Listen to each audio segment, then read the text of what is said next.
सबसे पहले परम श्रद्धेय आदरणीय अध्यक्ष महोदय को आज सदन का अध्यक्ष चुने जाने के लिए बहुत बहुत बधाई, असंख्य शुभकामनाएं। और आपके पोशाक से शायद परिचित हो रहा है कि आपने कुछ खोया है, और ये सदन के साथ साथ मैं भी आपके इस दुख की घड़ी में सहानुभूति प्रकट करता हूं। अध्यक्ष महोदय, तमाम विपक्ष के साथियों ने विशेष बात को रखा कि जो सरकार होती है संभवतः उनसे अगर कुछ त्रुटि हो भी जाती है तो उसके बचाव में खड़ी अपने आप को पाती है। तो इसलिए अगर आप वास्तव में अगर झारखंड राज्य की समस्याओं से परिचय होना चाहते हैं तो आपको विपक्ष में बैठे और नए विधायक जो चुनकर आए हैं उन्हें आपको बेहतरीन अवसर देने का प्रयास करना होगा।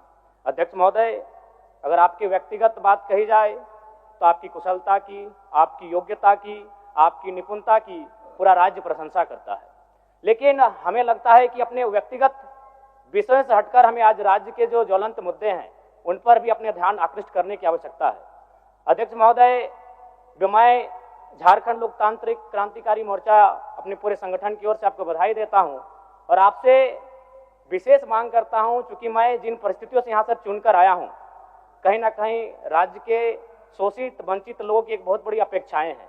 इसलिए जिस दृष्टि से आप सत्ता पक्ष को देखेंगे, जिस दृष्टि से आप विपक्ष को देखेंगे, उसी दृष्टि से मुझे भी और मेरी पार्टी की ओर से मुझे बात रखने का अवसर दिया जाएगा। मैं आपसे ये मांग करता हूं, क्योंकि आज जो हमें बात को रखने का अवसर दिया गया है ये बधाई है।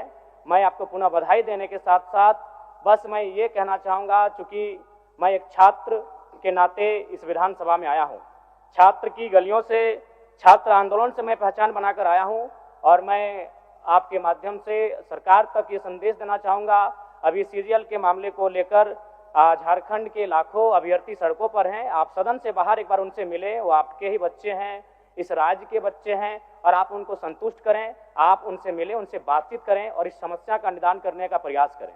और चूंकि मैं एक विधानसभा से भी आता हूं, तो मैं आपको अपने विधानसभा के संदर्भ में ये कहना चाहूँगा, मेरा विधानसभा जो कि परासनाथ की तराइयों में आता है, वहाँ जो लोगों की समस्याएं हैं वह मूलतः शिक्षा और प्रवास को लेकर हैं। तो आपसे हमारी मांग होगी कि वहाँ शैक्षणिक हब में हमारे विधानसभा को तब्दील किया जाए, और साथ ही जो प्रवास की समस्या है, मैं इसलिए इस विषय को कहूँगा, मैं थोड़ा समय लेकर, कि आज देखिए इस सदन की बात करें तो कहीं ना कहीं हम लोग एक परिवार हैं और परिवार के नाते आज इस सदन में बैठे हैं।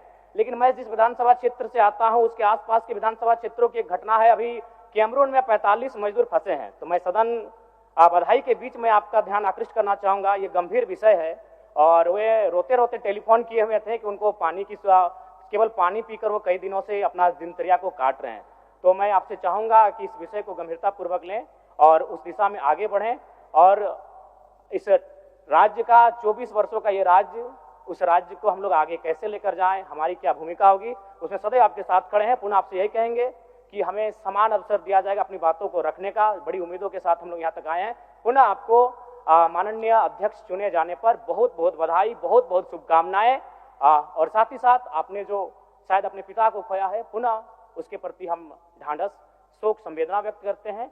धन्यवाद। जोहार। झारखंड के तमाम शहीदों को नमन, वंदन। जय झारखंड, जोहार झारखंड। माननीय मुख्यमंत्री जी, माननीय मंत्रीगण, सभी दलों के माननीय नेतागण, सभी माननीय सदस्यगण, मुझे सर्वसम्मति से पुनः इस सदन के अध्यक्ष के रूप में दायित्व निर्वहन करने का अवसर प्रदान किया, इसके लिए मैं आप सबों का हार्दिक आभार व्यक्त करता हूं।